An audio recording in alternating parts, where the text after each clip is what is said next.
মধ্যপ্রাচ্যে এখন এক অদ্ভুত নীরব উত্তেজনা।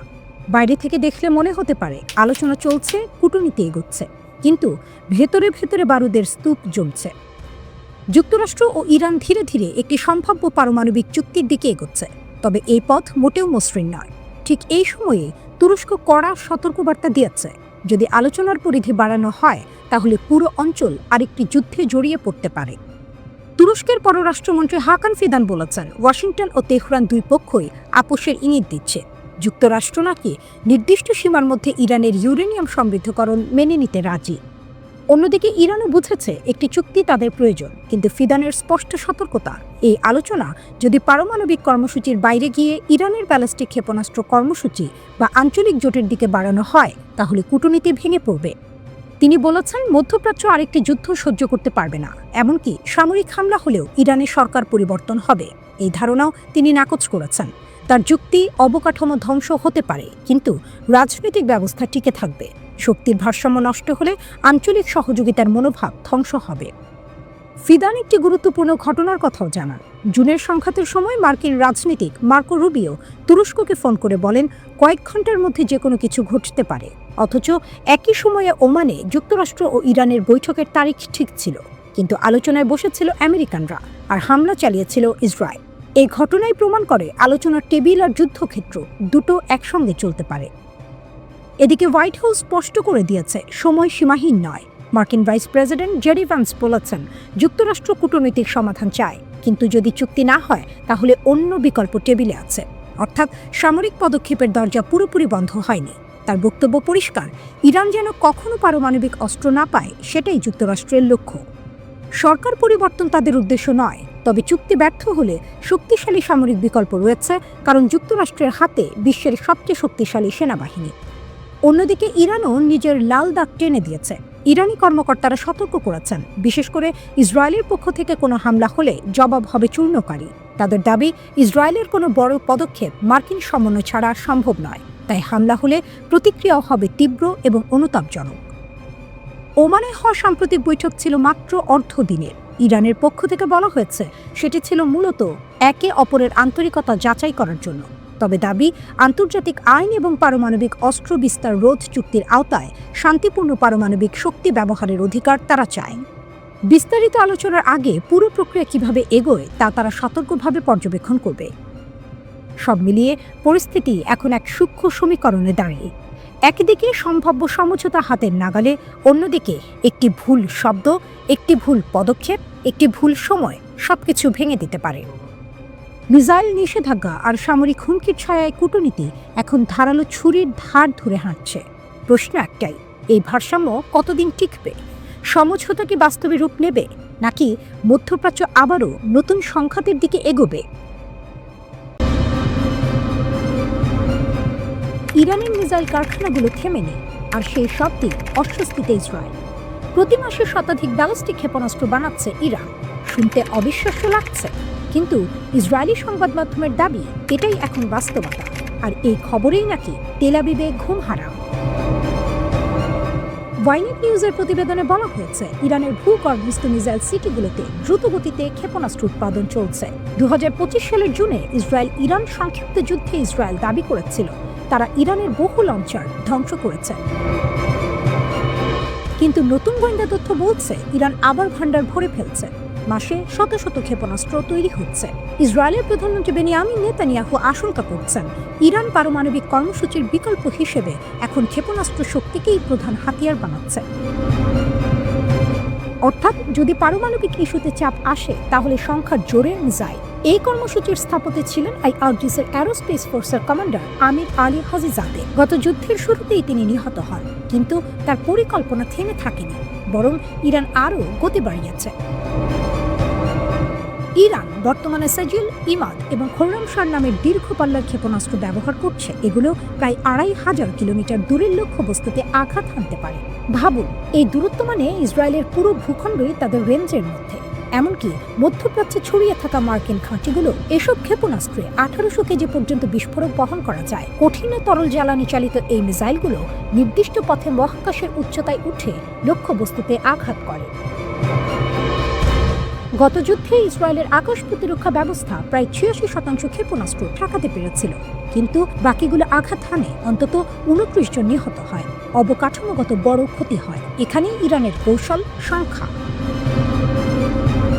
ইসরায়েলি সামরিক বিশ্লেষক রন বেন ইশাইয়ের মতে, ইরান জানে প্রতিরক্ষা ব্যবস্থা যত উন্নতই হোক, শত শত ক্ষেপণাস্ত্র একসঙ্গে ছোড়া হলে সব আটকানো সম্ভব নয়, কিছু না কিছু ঢুকে পড়বে। এটা এক ধরনের স্যাচুরেশন স্ট্র্যাটেজি, প্রতিরক্ষাকে সংখ্যার চাপে ভেঙে দেয়া। ইরান কেন এত জোর দিচ্ছে ক্ষেপণাস্ত্রে? কারণ তাদের মতে এটি তাদের নিরাপত্তার রক্ষা কবচ।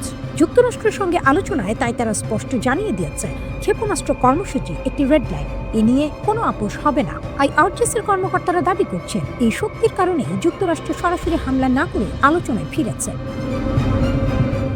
অন্যদিকে ইসরায়েল চায় সম্পূর্ণ ভিন্ন কিছু। নেতানিয়াহু এখন ওয়াশিংটন সফরের প্রস্তুতি নিচ্ছেন। তিনি চাইছেন প্রেসিডেন্ট ডোনাল্ড ট্রাম্প ইরানকে কোনো ছাড় না দেন। তার যুক্তি, ইরান এখন তুলনামূলক দুর্বল অবস্থায় আছে, এটাই সময় তাদের ক্ষেপণাস্ত্র কর্মসূচি থামানো। ইসরায়েলের ধারণা, শুধু পারমাণবিক সমঝোতা যথেষ্ট নয়, যদি মিসাইল শক্তি অক্ষত থাকে তাহলে হুমকি থেকেই যাবে। এদিকে ইরান অতীতেও ক্ষেপণাস্ত্র শক্তির প্রদর্শন করেছে। ২০১৯ সালে সৌদি আরবের আরামকো তেল স্থাপনায় হামলা, ২০২৪ সালে ইরাকের কুর্দিস্তানে তথাকথিত মোসাদ ঘাঁটিতে আঘাত, কাতার, ইরাক, পাকিস্তান বিভিন্ন জায়গায় তারা বার্তা দিয়েছে। তেহরান স্পষ্ট হুঁশিয়ারি দিয়েছে, ভবিষ্যতে কোনো আগাম সতর্কতা ছাড়াই হামলা হতে পারে। একদিকে দ্রুত ক্ষেপণাস্ত্র উৎপাদন, অন্যদিকে প্রতিরক্ষা ব্যবস্থার উন্নয়ন, উপরে কূটনৈতিক আলোচনা, নিচে সামরিক প্রস্তুতি। এই মুহূর্তে মধ্যপ্রাচ্য যেন এক বারুদের স্তূপের ওপর দাঁড়িয়ে।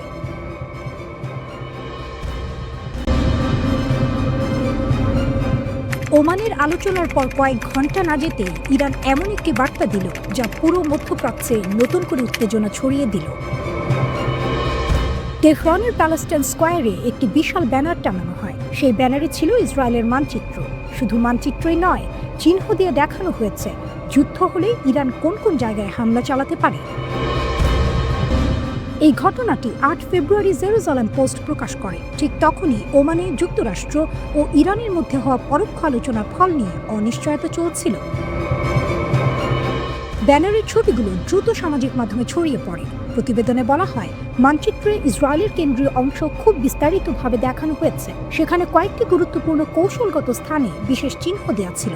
চিহ্নিত জায়গাগুলোর মধ্যে ছিল ইসরায়েলের বেন গুরিয়ন আন্তর্জাতিক বিমানবন্দর, এছাড়া তেল আবিবের কেন্দ্রস্থলে অবস্থিত ইসরায়েলি প্রতিরক্ষা বাহিনীর কিরিয়া সামরিক সদর দপ্তর। মানচিত্রে আরও দেখানো হয় গিলুট এলাকায় আইডিএফ গোয়েন্দা ঘাঁটি এবং অন্যান্য সংবেদনশীল সামরিক স্থাপনা। ব্যানারের উপরে বড় করে ইংরেজিতে লেখা ছিল, you start, we finish it, অর্থাৎ তোমরা শুরু করলে আমরা শেষ করব। ব্যানারের ডিজাইন ছিল যুদ্ধমুখী। সেখানে একটি সামরিক অপারেশন ডেস্কের ছবি, লাল রঙের ফায়ার বোতাম, একটি যুদ্ধ বিমান, দুটি ব্যালিস্টিক ক্ষেপণাস্ত্র এবং একটি রেডিও সেট দেখানো হয়। সব মিলিয়ে স্পষ্ট বার্তা, যদি হামলা হয় জবাব আসবে। একটি বিষয় অনেকের দৃষ্টি কাড়ে, মানচিত্রে জেরুজালেম শহর দেখানো হয়নি। কেন দেখানো হয়নি তা নিয়ে সামাজিক মাধ্যমে আলোচনা শুরু হয়। তেহরানের প্যালেস্টাইন স্কোয়ার এখন শুধু একটি জায়গা নয়, এটি ইরানের রাজনৈতিক বার্তার মঞ্চে পরিণত হয়েছে। সাম্প্রতিক মাসগুলোতে এখানকার বিশাল বিলবোর্ডে একের পর এক ইসরায়েল ও যুক্তরাষ্ট্র বিরোধী বার্তা দেখা গেছে। গত মাসেই সেখানে একটি ব্যানারে লেখা হয়েছিল, watch out for your soldiers. বার্তাটি ইংরেজি ও হিব্রু দুই ভাষাতেই ছিল। সেই পোস্টারে সারি সারি কফিনের ছবি ছিল, যেগুলোতে ইসরায়েল ও যুক্তরাষ্ট্রের পতাকা ঢাকা ছিল। ইঙ্গিত পরিষ্কার, যুদ্ধ হলে ক্ষয়ক্ষতি হবে। ২০২৫ সালের ডিসেম্বরেও একই জায়গায় আরেকটি ব্যানার টাঙানো হয়। সেখানে হিজবুল্লাহর প্রতি সমর্থন জানিয়ে লেখা ছিল, for the next war, Nahariya, be prepared. হলুদ পটভূমি ছিল হিজবুল্লাহর প্রতীকী রং। এই সব কিছুর মাঝেই ইরানের পররাষ্ট্রমন্ত্রী আব্বাস আরাগচি বলেন, আমরা কূটনীতির মানুষ, কিন্তু আমরা যুদ্ধের মানুষও। আমরা যুদ্ধ চাই না, তবে আমরা প্রস্তুত, যাতে কেউ আমাদের সঙ্গে যুদ্ধ করার সাহস না পায়। তিনি জানান, ৬ ফেব্রুয়ারি ওমানে যুক্তরাষ্ট্র ও ইরানের মধ্যে পরোক্ষ পারমাণবিক আলোচনা হয়েছে। ওমান ছিল মধ্যস্থতাকারী। আরাগচি বলেন, আলোচনার ফলাফল এখন পর্যালোচনা করা হচ্ছে। আলোচনা চালিয়ে যাওয়া হবে কিনা তা দুই দেশের রাজধানীর সিদ্ধান্তের উপর নির্ভর করছে। তিনি বলেন, কিছু ইতিবাচক ইঙ্গিত আছে, তবে একই সঙ্গে কিছু বিষয় সন্দেহ তৈরি করছে, যেমন কিছু নিষেধাজ্ঞা বহাল রাখা এবং অঞ্চলে সামরিক তৎপরতা বৃদ্ধি।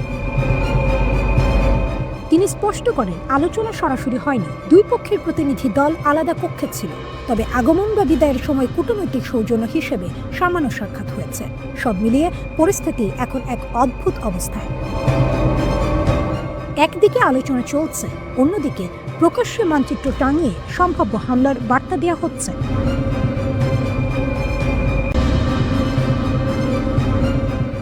চীন কি নীরবে আমেরিকার নিউক্লিয়ার ব্যারার ভিতরে ঢুকে পড়েছে? শুনতে সিনেমার গল্পের মতো লাগতে পারে, কিন্তু যুক্তরাষ্ট্রের বিভিন্ন অঙ্গরাজ্যে সাম্প্রতিক কিছু জমি কেনাবেচা ঘিরে এখন সত্যিই নিরাপত্তা অ্যালার্ম বাজছে। মিসৌরির হোয়াইট ম্যান এয়ারফোর্স বেস, এখানেই রয়েছে আমেরিকার বিখ্যাত B-2 স্পিরিট স্টেলথ বোমারু বিমান। এই বিমান পারমাণবিক অস্ত্র বহনে সক্ষম। এই ঘাঁটির ঠিক বাইরে একটি ট্রেইলার পার্ক বা মোবাইল হোম পার্ক নিয়ে তদন্ত শুরু হয়েছে। স্থানীয় কর্তৃপক্ষ আইনি পদক্ষেপ নিয়েছে সেটি বন্ধ করার জন্য। অভিযোগ, এই সম্পত্তির মালিকানার পেছনে রয়েছে জটিল শেল কোম্পানির নেটওয়ার্ক, যার সঙ্গে সন্দেহভাজন চীনা গোয়েন্দা সংযোগ থাকতে পারে।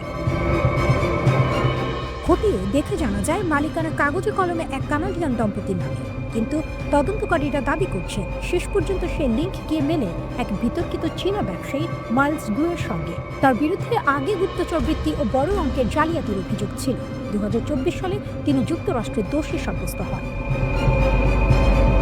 তারপর আরেকটি ঘটনা, এক চীনা নাগরিককে নাকি হোয়াইটম্যান ঘাটের সীমান্তের কাছে B-2 বোমারুর ছবি তুলতে দেখা যায়।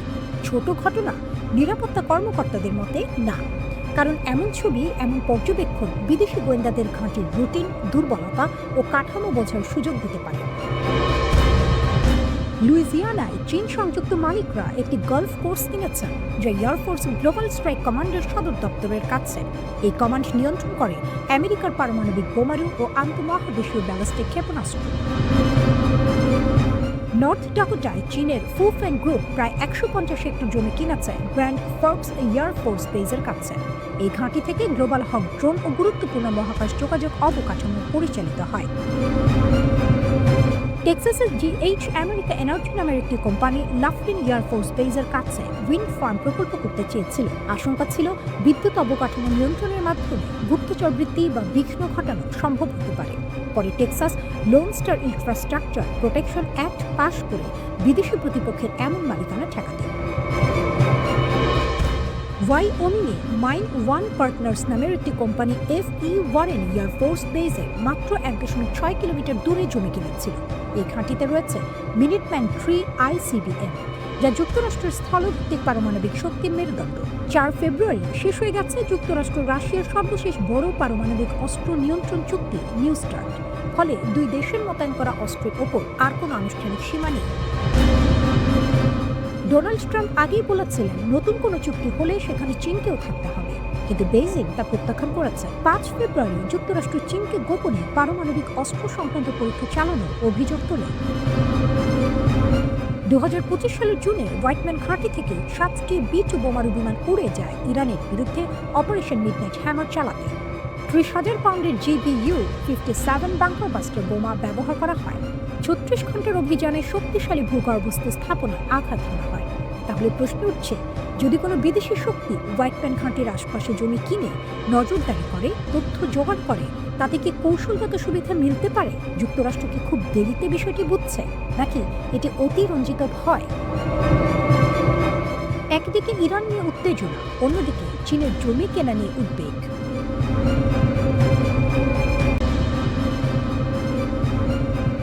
মিসাইল নয়, বিস্ফোরণ নয়, আকাশে কোনো ধ্বংসাবশেষ নয়, তবুও হঠাৎ করে একটি স্যাটেলাইট অচল হয়ে যেতে পারে।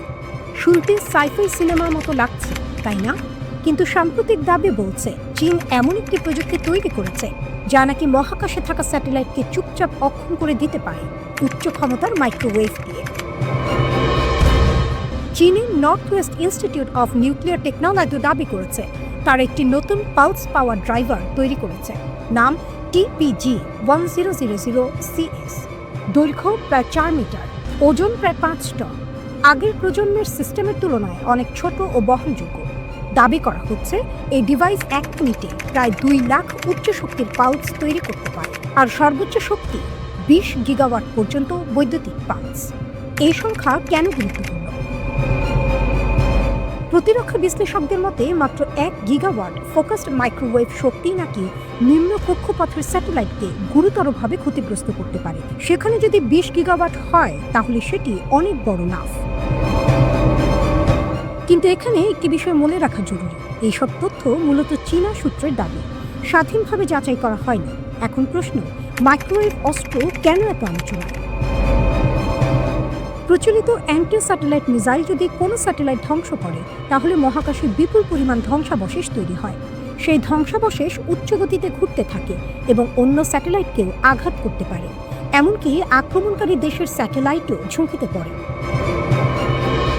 মাইক্রোওয়েভ অস্ত্রের ধারণা আলাদা। এটি সরাসরি বিস্ফোরণ ঘটায় না, বরং শক্তিশালী ইলেকট্রোম্যাগনেটিক পালস দিয়ে স্যাটেলাইটের ইলেকট্রনিক্স পুড়িয়ে দিতে পারে। বাইরে থেকে স্যাটেলাইট অক্ষত দেখাবে, কিন্তু ভেতরের সার্কিট কাজ করা বন্ধ করে দেবে। এই পদ্ধতিকে বলা হয় ডিরেক্টেড এনার্জি ওয়েপন। যুক্তরাষ্ট্র, রাশিয়া ও চীন 3 দেশই বহু বছর ধরে এই প্রযুক্তি নিয়ে গবেষণা করছে। এখানে সবচেয়ে আলোচিত নাম স্টারলিংক। স্টারলিংক হলো স্পেস এক্সের তৈরি একটি বাণিজ্যিক স্যাটেলাইট নেটওয়ার্ক।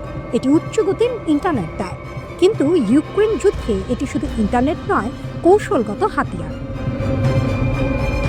ইউক্রেনীয় সেনাবাহিনী স্টারলিংক ব্যবহার করে নিরাপদ যোগাযোগ, ড্রোন সমন্বয়, আর্টিলারি টার্গেটিং এবং রিয়েল টাইম ডেটা শেয়ার করেছে। রাশিয়ার অবকাঠামো হামলার পর বেসামরিক হাসপাতাল ও জরুরি সেবাও এই নেটওয়ার্কের ওপর নির্ভর করেছে।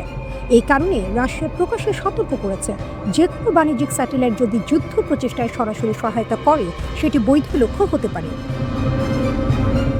অ্যাসোসিয়েটেড প্রেস একটি রিপোর্ট প্রকাশ করে, সেখানে দাবি করা হয় রাশিয়া নাকি এমন একটি অস্ত্র তৈরি করছে যা একসঙ্গে বহু স্টারলিংক স্যাটেলাইট অচল করতে পারে, এমনকি ছোট উচ্চগতির প্যালেট ছড়িয়ে একটি কক্ষপথকে বিপজ্জনক করে তোলার পরিকল্পনার কথাও উঠে আসে। তবে এসব দাবিও আনুষ্ঠানিকভাবে নিশ্চিত হয়নি। অন্যদিকে ইরানও নাকি উন্নত ইলেকট্রনিক ওয়ারফেয়ার প্রযুক্তি ব্যবহার করে অভ্যন্তরীণ বিক্ষোভের সময় কিছু স্টারলিংক টার্মিনাল অকার্যকর করেছিল। মহাকাশ এখন শুধু গবেষণা বা যোগাযোগের জায়গা নয়, এটি নতুন যুদ্ধক্ষেত্র। আগে যুদ্ধ মানে ছিল স্থল, আকাশ, সমুদ্র। এখন যুক্ত হয়েছে স্পেস ডোমেইন। এখানে ধ্বংস মানে বিস্ফোরণ নয়, কখনো শুধু একটি সিগন্যাল বন্ধ হয়ে যাওয়া, একটি স্যাটেলাইট চুপ করে যাওয়া, একটি দেশের যোগাযোগ অন্ধকারে ডুবে যাওয়া।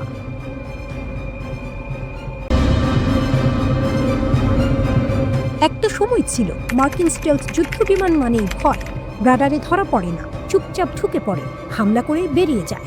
কিন্তু এখন প্রশ্ন উঠছে, ইরানের আকাশ কি আর আগের মতো সহজ টার্গেট?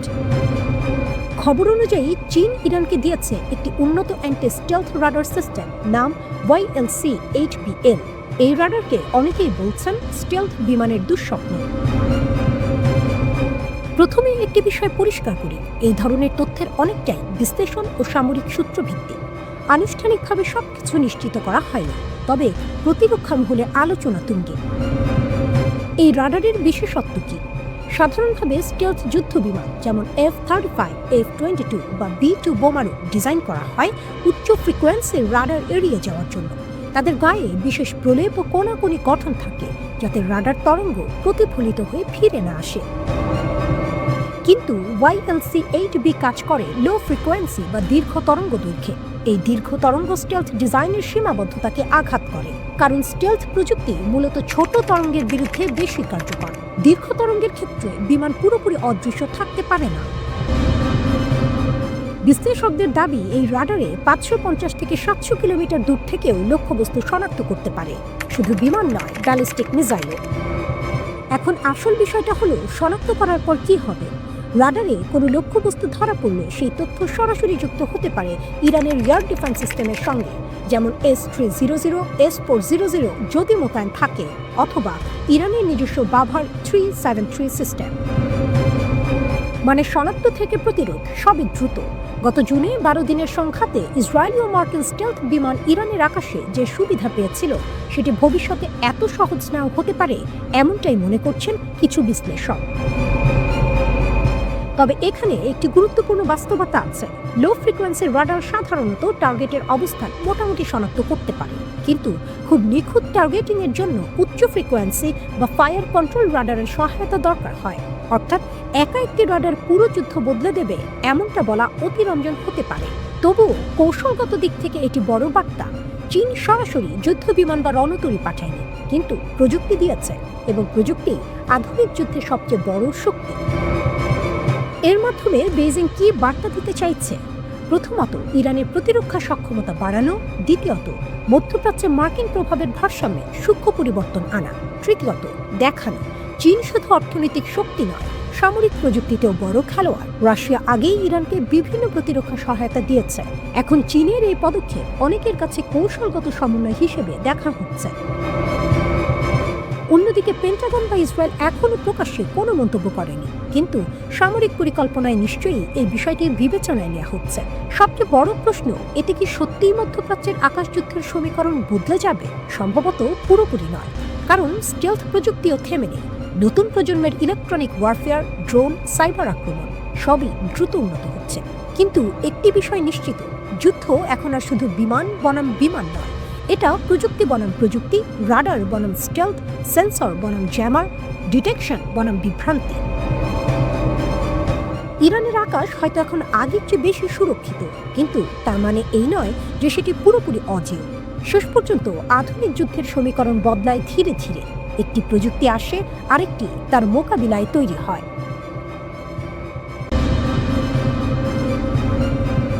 ইরানের ব্যালিস্টিক মিসাইল, এটা এখন শুধু সামরিক বিষয় না, এটা রাজনৈতিক শক্তিরও প্রতীক। ওমানের মাস্কাটে যুক্তরাষ্ট্রের সঙ্গে উচ্চ পর্যায়ে বৈঠকে বসাচ্ছে ইরান, কিন্তু একটি জিনিস তারা পরিষ্কার করে দিয়েছে, ব্যালিস্টিক ক্ষেপণাস্ত্র কর্মসূচি কোনোভাবে আলোচনা টেবিলে আসবে না। তেহরানের বক্তব্য, এই মিসাইল ভান্ডার তাদের জাতীয় নিরাপত্তার মূল স্তম্ভ, এখানে আপোষের প্রশ্নই ওঠে না। কেন এত কঠোর অবস্থান? পশ্চিমা গোয়েন্দা সংস্থাগুলোর তথ্য অনুযায়ী ইরানের হাতে বর্তমানে ৩,০০০-এরও বেশি ব্যালিস্টিক ক্ষেপণাস্ত্র রয়েছে। এদের মধ্যে অনেকগুলোর পাল্লা প্রায় ২,০০০ কিলোমিটার বা তারও বেশি। মানে কি, পুরো ইসরায়েল, উপসাগরীয় অঞ্চল এবং মধ্যপ্রাচ্যে থাকা মার্কিন সামরিক ঘাঁটি সবই এই মিসাইলের আওতায়। এটা শুধু সংখ্যার খেলা না, প্রযুক্তিও গুরুত্বপূর্ণ। সম্প্রতি ইরান খোরামশার 4 নামের একটি ক্ষেপণাস্ত্র প্রদর্শন করেছে। দাবি করা হচ্ছে এটি উচ্চ গতিতে উঠতে পারে এবং আধুনিক আকাশ প্রতিরক্ষা ব্যবস্থাকে ফাঁকি দিতে সক্ষম। এছাড়া সেজেল, ইমাদ এবং শাহাব 3 এর মতো ক্ষেপণাস্ত্র আগেই তাদের ভান্ডারে ছিল। এগুলো মিলিয়ে ইরান এমন একটি প্রতিরোধ ব্যবস্থা তৈরি করেছে যা সরাসরি হামলা ঠেকানোর ক্ষমতা রাখে বলে তারা মনে করে। 2025 সালের জুন মাসে ইসরায়েলের সঙ্গে 12 দিনব্যাপী সংঘাত এই শক্তির বাস্তব পরীক্ষা হয়ে দাঁড়ায়। ইসরায়েল বলেছিল তারা ইরানের বহু লঞ্চার ধ্বংস করেছে, কিন্তু যুদ্ধের ফলাফল বিশ্লেষণ করলে দেখা যায় ইরানের একাধিক ক্ষেপণাস্ত্র ইসরায়েলের অত্যাধুনিক আকাশ প্রতিরক্ষা ভেদ করে কেন্দ্র ও উত্তরাঞ্চলে আঘাত হেনেছিল। এই সংঘাতের পর আন্তর্জাতিক বিশ্লেষকদের ধারণা, ইরান তাদের ক্ষেপণাস্ত্র কর্মসূচি আরও দ্রুতগতিতে এগিয়েছে। বিভিন্ন গোয়েন্দা প্রতিবেদনে বলা হচ্ছে তেহরান এখন প্রতি মাসে কয়েকশো ব্যালিস্টিক মিসাইল তৈরি করতে পারে। আরেকটি গুরুত্বপূর্ণ বিষয় হলো তাদের মিসাইল সিটি। এগুলো ভূগর্ভস্থ বিশাল টানেল নেটওয়ার্ক, যেখানে ক্ষেপণাস্ত্র সংরক্ষণ করা হয়। ফলে বিমান হামলা করলেও সব ধ্বংস করা কঠিন। অর্থাৎ শুধু অস্ত্র নয়, সংরক্ষণ ব্যবস্থাও কৌশলগতভাবে শক্তিশালী করা হয়েছে। এবার আসি কূটনীতির দিকে। বর্তমান ট্রাম্প প্রশাসন ওমান আলোচনায় ইরানের সাথে 5টি কঠিন শর্ত দিয়েছে। এর মধ্যে রয়েছে ব্যালিস্টিক ক্ষেপণাস্ত্র কর্মসূচি পুরোপুরি বন্ধ করা। কিন্তু সামরিক বিশেষজ্ঞদের মতে এই ক্ষেপণাস্ত্রগুলোই ইরানের প্রধান প্রতিরক্ষা ঢাল, কারণ ইরানের বিমান বাহিনী তুলনামূলকভাবে দুর্বল এবং আধুনিক যুদ্ধ বিমান কম। তাই দূরপাল্লার ক্ষেপণাস্ত্রই তাদের সবচেয়ে কার্যকর প্রতিরোধ ব্যবস্থা। এই বাস্তবতায় ইরান যদি মিসাইল কর্মসূচি ছেড়ে দেয়, তাহলে তারা সরাসরি বিদেশি আক্রমণের ঝুঁকিতে পড়তে পারে, এমনটাই মনে করছেন অনেক বিশ্লেষক। ইরানি কর্মকর্তারাও স্পষ্ট করে দিয়েছেন এই ইস্যুতে চাপ দিলে আলোচনা ভেস্তে যেতে পারে। অর্থাৎ কূটনৈতিক সমাধানের দরজা বন্ধ হয়ে গেলে মধ্যপ্রাচ্যে নতুন করে বড় অস্থিরতা তৈরি হতে পারে। ইরানের ব্যালিস্টিক মিসাইল ভান্ডার শুধু বড় নয়, কৌশলগতভাবেও গুরুত্বপূর্ণ। এটি তাদের প্রতিরোধ নীতির কেন্দ্রবিন্দু। নিষেধাজ্ঞা, আঞ্চলিক সংঘাত এবং আন্তর্জাতিক চাপ সবকিছুর মাঝেও তেহরান এই কর্মসূচি আরও শক্ত করেছে। একদিকে শক্তিশালী মিসাইল বহর, অন্যদিকে কঠিন কূটনৈতিক চাপ। মধ্যপ্রাচ্যের রাজনীতিতে এখন এই দুই শক্তির টানাপোড়েনই ভবিষ্যৎ নির্ধারণ করবে।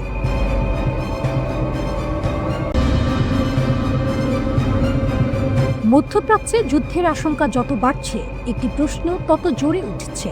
ইরানকে আক্রমণ করা কি সত্যি এত সহজ? 2025 সালের জুনে 12 দিনের যুদ্ধে ইসরায়েল ইরানের আকাশ সীমায় বড় ধরনের আধিপত্য দেখিয়েছিল। ইরানের আকাশ প্রতিরক্ষা ব্যবস্থাও ক্ষতিগ্রস্ত হয়। শীর্ষ সামরিক কমান্ডারদের গুপ্ত হত্যা করা হয়। লেবানন ও গাজায় ইরানপন্থী গোষ্ঠীগুলোকেও দুর্বল করা হয়। উপর থেকে দেখলে মনে হতে পারে ইরান দুর্বল হয়ে গেছে, কিন্তু বাস্তবতা এত সরল না। ওয়াশিংটনের অনেক থিঙ্ক ট্যাঙ্ক এখন সতর্ক করছে ইরানকে আক্রমণ করলে ফলাফল ইরাক যুদ্ধের চেয়েও ভয়াবহ হতে পারে। 2003 সালে ইরাক আক্রমণকে সহজ ভাবা হয়েছিল, কিন্তু সেই সিদ্ধান্তের পর জন্ম নেয় ISIS, শুরু হয় দীর্ঘ অস্থিরতা। ইরানের ক্ষেত্রেও যদি একই ধরনের হঠকারী পদক্ষেপ নেওয়া হয়, তাহলে ঢোকার রাস্তা থাকলেও বের হওয়ার পথ বন্ধ হয়ে যেতে পারে। ইরানের প্রথম বড় শক্তি ভূগোল। হরমুজ প্রণালী বিশ্ব অর্থনীতির এক গুরুত্বপূর্ণ ধমনী। বিশ্বের প্রায় 1/5 তেল এই সরু জলপথ দিয়ে যায়। ইরান এই পথের একদম পাশে অবস্থান করছে। তারা চাইলে ডুবোমাইন, উপসাগরীয় ক্ষেপণাস্ত্র এবং দ্রুতগামী নৌকা দিয়ে এই পথ অচল করতে পারে। যদি হরমুজ বন্ধ হয়, তাহলে সৌদি আরব, সংযুক্ত আরব আমিরাত, কুয়েত সবাই বড় ধাক্কা খাবে। তেলের দাম আকাশ ছোঁয়া হবে। বিশ্বজুড়ে জ্বালানি সংকট তৈরি হবে। এই কারণেই অনেক আঞ্চলিক মিত্র সরাসরি যুদ্ধে জড়াতে ভয় পায়। দ্বিতীয় শক্তি ক্ষেপণাস্ত্র ও ড্রোন। ইরানের বিমান বাহিনী হয়তো আধুনিক না, কিন্তু তাদের ক্ষেপণাস্ত্র ভান্ডার বিশাল। 2025 সালের যুদ্ধে তারা প্রায় 500টি ক্ষেপণাস্ত্র ছুড়েছিল ইসরায়েলের দিকে। এর কিছু আধুনিক প্রতিরক্ষা ব্যবস্থা ভেদ করে লক্ষ্যবস্তুতে আঘাত করে। বিভিন্ন গবেষণা সংস্থার মতে ইরানের কাছে হাজার হাজার ব্যালিস্টিক ও ক্রুজ মিসাইল রয়েছে। এগুলোর রেঞ্জ 2 থেকে 2500 কিলোমিটার পর্যন্ত। মানে মধ্যপ্রাচ্যে থাকা প্রায় 18টি মার্কিন সামরিক ঘাঁটি এখন এই রেঞ্জের ভেতরে। যুদ্ধের পর ইরান উৎপাদন আরও বাড়িয়েছে। প্রতি মাসে কয়েকশো ব্যালিস্টিক মিসাইল তৈরির সক্ষমতা অর্জন করেছে বলে খবর। কঠিন জ্বালানি ব্যবহার করে উৎক্ষেপণের সময়ও কমিয়ে আনাচ্ছে কয়েক ঘন্টা থেকে কয়েক মিনিটে। খাইবার শিকান, ফাতা 1, ফাতা 2 এমন কিছু ক্ষেপণাস্ত্র উচ্চ গতিতে ও আঁকা বাঁকা পথে চলতে পারে বলে দাবি করা হয়। এগুলো রাডার ফাঁকি দিতে পারে। তৃতীয় শক্তি অপ্রচলিত নৌকৌশল। ইরানের নৌবাহিনী বড় বড় জাহাজের উপর নির্ভরশীল নয়, বরং ছোট দ্রুতগামী নৌযান ও মিনি সাবমেরিন ব্যবহার করে। ইসলামী বিপ্লবী গার্ড কোরের হাতে রয়েছে গাদের ক্লাস মিনি সাবমেরিন, যা অগভীর পানিতে কাজ করতে পারে। এছাড়া সমুদ্র মাইন পেতে দেয়া বা ক্রুজ মিসাইল ছোড়ার সক্ষমতাও আছে। বড় মার্কিন বিমানবাহী রণতরী শক্তিশালী হলেও শত শত ছোট বোট ও ড্রোনের ঝাঁক তাদের জন্য চ্যালেঞ্জ হয়ে দাঁড়াতে পারে। চতুর্থ বিষয় অপ্রতিসম যুদ্ধ। ইরান সরাসরি মুখোমুখি যুদ্ধে যুক্তরাষ্ট্রকে হারাতে পারবে না, এটা তারা জানে, কিন্তু তারা প্রতিপক্ষকে এমন ক্ষতি করতে পারে যা রাজনৈতিকভাবে অসহনীয় হয়ে উঠবে। কয়েক হাজার সেনা হতাহতের ঝুঁকি, তেল অবকাঠামো ধ্বংস, আঞ্চলিক অস্থিরতা, এসবের প্রভাব শুধু যুদ্ধক্ষেত্রে সীমাবদ্ধ থাকবে না। আরেকটি বাস্তবতা হলো ইরানের সামরিক অবকাঠামোর বড় অংশ ভূগর্ভস্থ বাংকারে, ফলে পুরো সক্ষমতা ধ্বংস করা কঠিন। ওমানের আলোচনার আগে কি সত্যি ডোনাল্ড ট্রাম্প ইরানে হামলার প্রস্তুতি নিয়েছিলেন? ইরানের এক আইন প্রণেতার দাবি, হ্যাঁ। তিনি বলেন, ওমান বৈঠকের আগে ট্রাম্প একটি গোপন বার্তা পাঠিয়েছিলেন। একটি মধ্যস্থতাকারী দেশের মাধ্যমে নাকি জানানো হয় ইরানের ভেতরে 2টি নির্দিষ্ট স্থানে হামলার পরিকল্পনা আছে। লক্ষ্য ছিল পরিষ্কার, চাপ তৈরি করা। কিন্তু ইরানের জবাব আরও কঠোর। ইরানের জাতীয় নিরাপত্তা কমিটির সদস্য মাহমুদ নাবিয়ান দাবি করেন, তারা যুক্তরাষ্ট্রকে সতর্ক করে দিয়েছেন সামান্য ভুল করলে 3000 থেকে 4000 আমেরিকান নিহত হবে। এই বক্তব্য দ্রুত আন্তর্জাতিক সংবাদ মাধ্যমে ছড়িয়ে পড়ে। বার্তাটি ছিল স্পষ্ট, যদি যুক্তরাষ্ট্র হামলা করে, পাল্টা জবাব শুধু প্রতীকী হবে না, হবে বড় ধরনের। নাবিয়ান আরও বলেন, ইরানের আইন প্রণেতারা পররাষ্ট্রমন্ত্রী আব্বাস আরাগচিকে নির্দেশ দেন আঞ্চলিক দেশগুলোকে কড়া বার্তা পৌঁছে দিতে। সেই বার্তা ছিল, যে কোনো ঘাঁটি বা স্থাপনা যেখানে যুক্তরাষ্ট্রের নাম থাকবে সেটি লক্ষ্যবস্তু হতে পারে। 7 ফেব্রুয়ারি আরাগচি নিজেও প্রকাশ্যে সতর্কবার্তা দেন। তিনি বলেন, যুক্তরাষ্ট্র যদি ইরানে হামলা চালায়, তবে ইরান মধ্যপ্রাচ্যে ছড়িয়ে থাকা মার্কিন সামরিক ঘাঁটিগুলোতে আঘাত হানবে। তিনি স্পষ্ট করেন, আমাদের যুক্তরাষ্ট্রের মূল ভূখণ্ডে আঘাত করার সক্ষমতা নেই, কিন্তু অঞ্চলে তাদের যেসব ঘাঁটি রয়েছে সেগুলো আমাদের নাগালের মধ্যেই। এখানেই প্রশ্ন, তাহলে কি পুরো অঞ্চল যুদ্ধে জড়িয়ে পড়বে? আরাকচির ভাষায়, যদি যুক্তরাষ্ট্র আক্রমণ করে সেটি আঞ্চলিক যুদ্ধে পরিণত হবে। তার অভিযোগ, আগের দফার আলোচনায় যুক্তরাষ্ট্র এই বিশ্বাস ভেঙেছে। তিনি বলেন, আলোচনার মাঝখানে প্রথম বোমা ছোড়া হয়েছিল আমাদের দিকে। কূটনীতিকে বিশ্বাসঘাতকতা করেছে আমেরিকা। এবারের আলোচনায় তাই অবিশ্বাস গভীর। তবুও 6 ফেব্রুয়ারি ওমানে পরোক্ষ পারমাণবিক আলোচনা হয়েছে। ওমান ছিল মধ্যস্থতাকারী। আরাকচি জানান, আলোচনা শুধু পারমাণবিক ইস্যু নিয়েই হয়েছে। ক্ষেপণাস্ত্র কর্মসূচি বা প্রতিরক্ষা ইস্যু আলোচনার টেবিলে ছিল না। তিনি জোর দিয়ে বলেন, শূন্য মাত্রা ইউরেনিয়াম সমৃদ্ধকরণ এটি আলোচনার বাইরে। সমৃদ্ধকরণ আমাদের অধিকার। বোমা মেরে প্রযুক্তি ধ্বংস করা যায় না। অর্থাৎ ইরান তাদের পারমাণবিক সমৃদ্ধকরণ বন্ধ করবে না, তবে আস্থা তৈরির জন্য কিছু চুক্তিতে তারা রাজি হতে পারে। এদিকে সামরিক দিক থেকে উত্তেজনা কম নয়। মার্কিন সেন্টকম একসময় সতর্ক করেছিল, ইরানের কাছে 3000-এর বেশি ক্ষেপণাস্ত্র রয়েছে। এমনকি সাম্প্রতিক ইসরায়েলি হামলার পরও ইরানের হাতে নাকি প্রায় 1500 ক্ষেপণাস্ত্র রয়ে গেছে। প্রশ্ন উঠছে, ইউএসএস আব্রাহাম লিঙ্কন যুদ্ধ জাহাজ বা B-2 বোমারু বিমান পাঠিয়েও কি ইরানকে দমিয়ে রাখা যায়নি? ইরানের বার্তা বলছে না। তাদের বক্তব্য, সামরিক উপস্থিতি দিয়ে ভয় দেখানো যাবে না। ইরান নিজেদের যুদ্ধের জন্য প্রস্তুত বলছে, তবে তারা যুদ্ধ চায় না। তাদের দাবি, সমান সম্মান ও পারস্পরিক স্বার্থ নিশ্চিত হলেই কূটনীতি সম্ভব। আরেকটি গুরুত্বপূর্ণ বিষয়, ইরানের অভ্যন্তরীণ পরিস্থিতি। আরাকচি বলেন, সাম্প্রতিক বিক্ষোভ ছিল শান্তিপূর্ণ এবং সরকার আলোচনাও করেছে। তবে জানুয়ারির 8, 9, 10 তারিখে যা ঘটেছে সেটিকে তিনি সন্ত্রাসী কার্যক্রম বলে উল্লেখ করেন। সব মিলিয়ে চিত্রটা কি?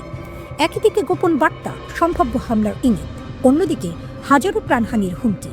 আকাশে মার্কিন বোমারু বিমান, সমুদ্রে যুদ্ধ জাহাজ, মাটির নিচে ইরানের ক্ষেপণাস্ত্র ভাণ্ডার। ওমানের আলোচনায় আপাতত দরজা বন্ধ হয়নি, কিন্তু অবিশ্বাস রয়ে গেছে। একটি ভুল সিদ্ধান্ত, একটি ভুল হিসাব, আর তাতেই জ্বলে উঠতে পারে পুরো অঞ্চল।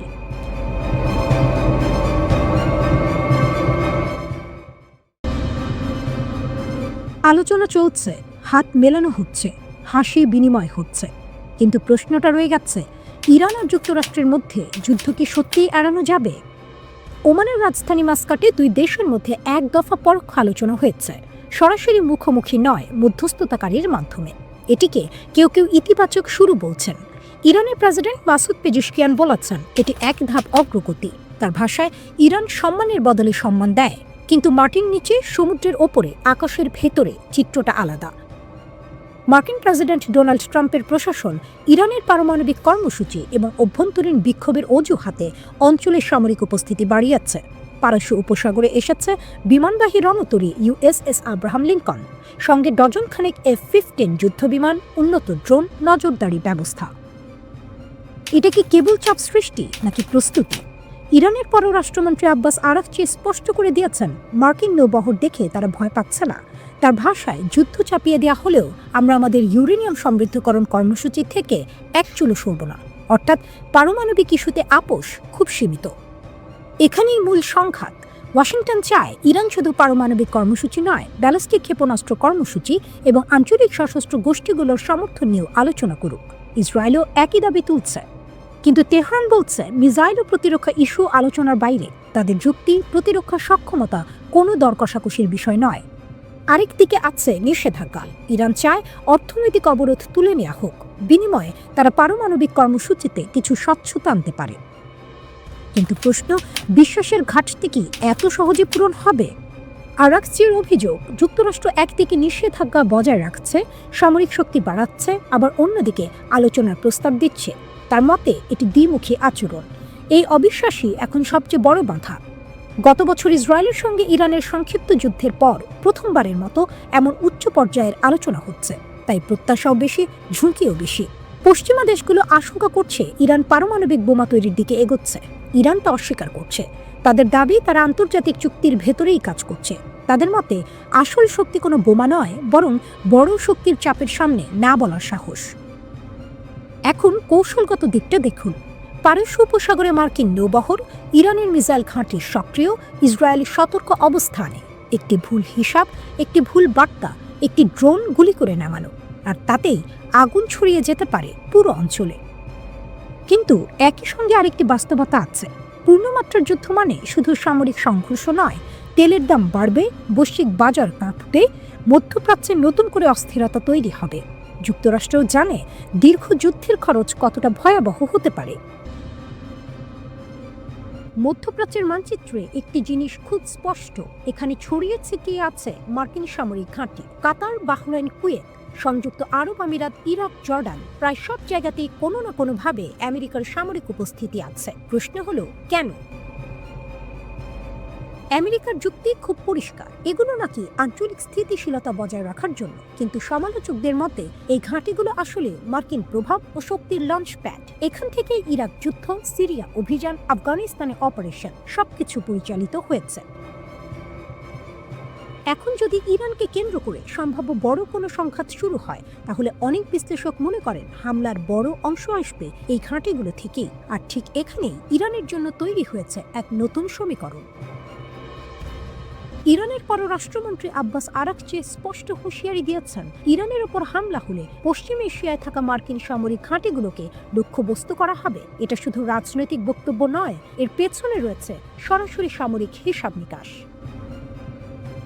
চলুন একটু তথ্য দেখি। কাতারের আল উদেইদ এয়ারবেস মধ্যপ্রাচ্যে আমেরিকার সবচেয়ে বড় সামরিক ঘাঁটি। এখানে প্রায় 10,000 মার্কিন ও মিত্র সেনা মোতায়েন রয়েছে। এই ঘাঁটি থেকেই ইরাক ও সিরিয়ায় বহু অভিযান পরিচালিত হয়েছে। এর বাইরে আছে বাহরাইনে মার্কিন নৌঘাঁটি, কুয়েতের ক্যাম্প আরিফজান, ইরাকের আল আসাদ এয়ারবেস, সংযুক্ত আরব আমিরাতের আল ধাফরা ঘাঁটি। পুরো পারস্য উপসাগরকে ঘিরে যেন একটি সামরিক বেষ্টনী।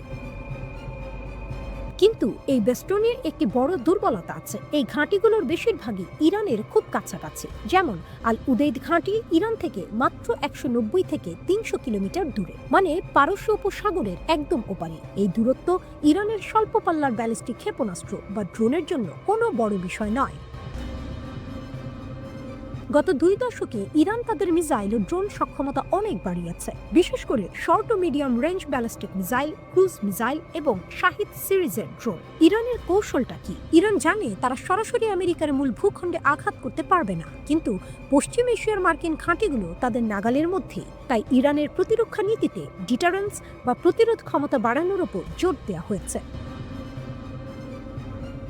অর্থাৎ বার্তাটা খুব সোজা, আমাদের উপর হামলা করলে খরচটা আপনাদেরকেও দিতে হবে। 2025 সালে একটি বড় উত্তেজনার সময় ইরান কাতারের আল উদেইদ ঘাঁটির দিকে ক্ষেপণাস্ত্র ছুড়েছিল বলে খবর প্রকাশিত হয়। আবার মার্কিন রণতরীকে লক্ষ্য করে শাহেদ 139 ড্রোন ব্যবহারের ঘটনাও সামনে আসে। এসব পদক্ষেপের মাধ্যমে ইরান দেখাতে চায় তারা শুধু কথা বলছে না, সক্ষমতাও রাখে।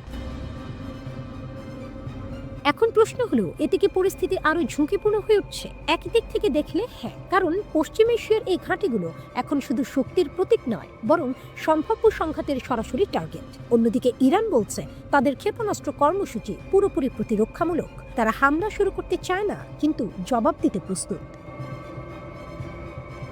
মধ্যপ্রাচ্য শক্তির ভারসাম্য এখন খুব সূক্ষ্ম এক অবস্থায় দাঁড়িয়ে আছে। একদিকে আমেরিকার বিস্তৃত সামরিক উপস্থিতি, অন্যদিকে ইরানের ক্ষেপণাস্ত্র ও ড্রোন ভিত্তিক প্রতিরোধ কৌশল। যে কোনো ভুল হিসাব বড় সংঘাতে রূপ নিতে পারে।